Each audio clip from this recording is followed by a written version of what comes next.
ప్రభునందు ప్రియమైన దేవుని బిడ్డలందరికీ శుభాభివందనాలు తెలియజేస్తున్నాను. ఆయుష్ ఆరోగ్యాన్ని ఇచ్చే ఉదయకాలంలో ప్రభును స్తుతించు భాగ్యాన్ని దయచేసిన దేవునికి స్తోత్రం కలుగునగాక.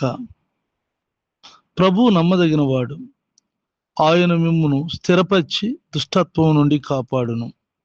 2 దశలోనికి పత్రిక 3వ అధ్యాయము 3వ వచనం. ప్రార్థన.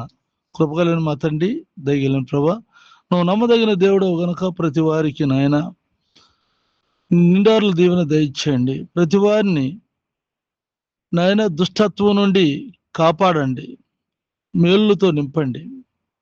ఈ చేతులకు అప్పగిస్తున్నాం, కృపతో నింపి మేలిచ్చి. అలాగే నాయన సంతానం లేని వారికి సంతానం దయచేయండి. వారు చేస్తున్న వ్యాపారం, వ్యవసాయం, ఉద్యోగాల్లో, చదువుల్లోనూ తోడుగుని సహాయం చేయి. ప్రతి వారి ఆర్థిక సమస్యలను తీర్చు.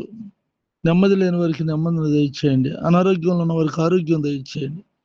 నా తోటి సేవకులైనటువంటి వారిని నీ చేతులు ఎత్తి పట్టుకొని వారి పరిచర్యలను దీవించండి. యేసునామమున అడుగుచున్నాను తండ్రి, ఆమేన్. తండ్రి అయిన దేవుని దయ, ప్రభువైన యేసుక్రీస్తు వారి కృప, పరిశుద్ధాత్మ యొక్క సన్నిధి ఇప్పుడు ఎలా సదాకాలం తోడై ఉండుగాక.